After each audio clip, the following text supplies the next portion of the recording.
Assalamualaikum warahmatullahi wabarakatuh. Bertemu lagi bersama saya Suhendri SHMH, inisiator Rumah Bantuan Hukum.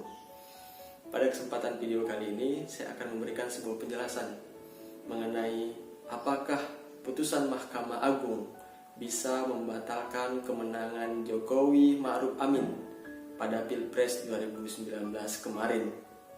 Mengingat pada hari ini kita ketahui bersama bahwa adanya putusan Mahkamah Agung yang pada intinya membatalkan salah satu norma yang ada di dalam peraturan KPU, khususnya yang mengatur mengenai kualifikasi kandidat yang layak memenangkan pemilihan presiden. Di sisi lain, adanya lembaga Mahkamah Konstitusi yang juga sudah memberikan sebuah putusan terhadap sengketa hasil pemilihan presiden dan wakil presiden pada 2019 kemarin, yang pada intinya memberikan sebuah putusan memenangkan pasangan Jokowi Ma'ruf Amin untuk tetap bisa dilantik menjadi presiden dan wakil presiden Republik Indonesia, sehingga otomatis membatalkan gugatan atas dugaan pelanggaran pemilu secara struktur, sistematis, dan masif yang diajukan oleh pasangan Prabowo Sandi. Menjadi sangat menarik memang untuk dibahas karena menyangkut dua lembaga tinggi negara, dua mahkamah, dan sama-sama lembaga yang berada dalam sistem peradilan. Yang pertama yaitu Mahkamah Agung, yang salah satu fungsinya adalah pengujian aturan di bawah undang-undang terhadap undang-undang, atau istilah hukumnya yaitu judicial review. Di sisi lain, adanya Mahkamah Konstitusi yang salah satu fungsinya juga yaitu menjadi sebuah lembaga peradilan yang menyelesaikan sengketa hasil pemilu. Dalam hal ini adalah Pilpres.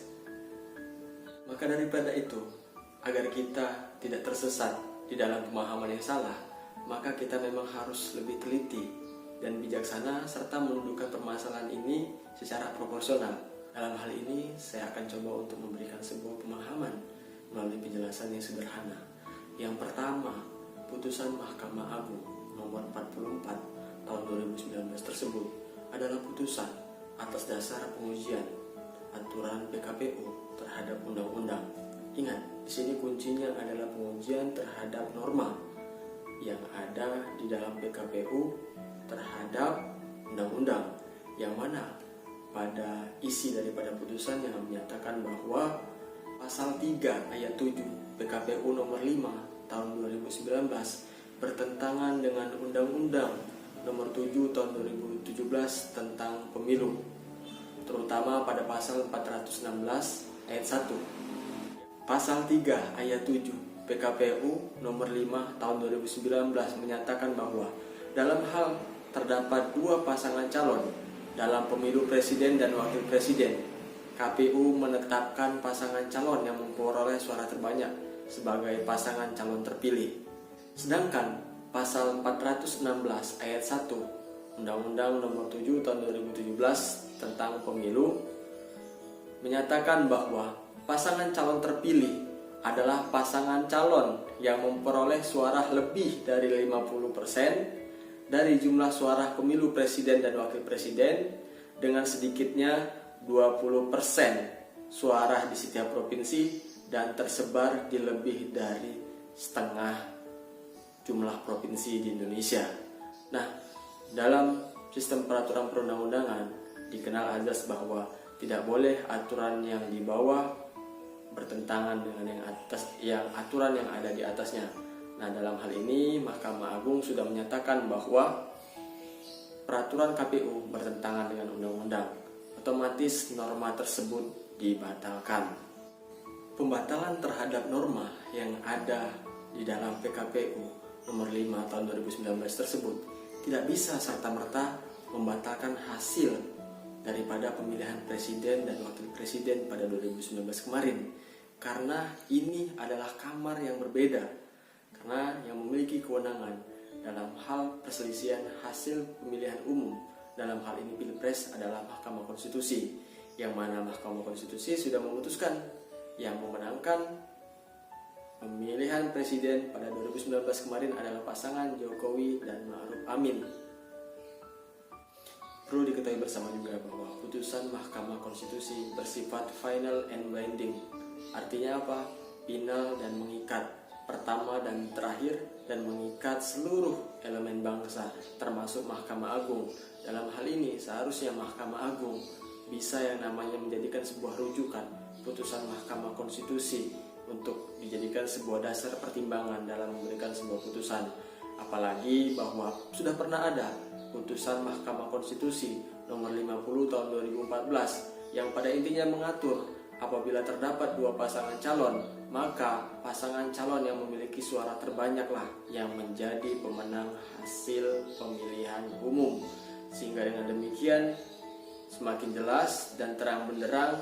Artinya apa? Kita sampai pada kesimpulan bahwa putusan Mahkamah Agung tidak bisa membatalkan kemenangan Jokowi Ma'ruf Amin pada pemilihan Pilpres di 2019. Isu-isu seperti permasalahan bangsa hari ini harapannya tidak selesai dengan selesainya juga putusan ini. Artinya apa? Kita harus tetap mengawal setiap jalannya demokrasi di Indonesia ke depan, khususnya sama-sama berjuang agar yang namanya parliamentary threshold itu bisa dihapuskan. Agar apa? Agar kita bisa mendapatkan sebuah pemimpin-pemimpin yang lebih baik, agar kita bisa memilih pemimpin-pemimpin yang lebih beraneka ragam, tidak dengan seperti sekarang yang mana parliamentary threshold ini dijadikan sebuah perebutan orang-orang tertentu untuk bisa menguasai negara dengan menguasai beberapa partai yang nantinya bisa maju pada pilpres selanjutnya. Saya sebagai pemuda yang akan terus menyampaikan sebuah kritik terhadap pemerintahan, menyampaikan sebuah pendapat serta analisis terhadap permasalahan-permasalahan yang sedang terjadi, agar kiranya apa? Bisa menjadi sebuah wasilah mencerdaskan sebuah pemikiran anak-anak muda yang lain atau siapapun yang bisa mengakses adanya channel hari ini. Dengan itu, saya mengajak kepada seluruh elemen bangsa agar melek terhadap politik, memiliki kesadaran yang tinggi terhadap hukum agar bisa mencapai tujuan kita dalam bernegara. Demikian yang bisa saya sampaikan. Tetap di channel Perspektif Suhendri, saya sampaikan, Anda simpulkan. Terima kasih. Wassalamualaikum warahmatullahi wabarakatuh.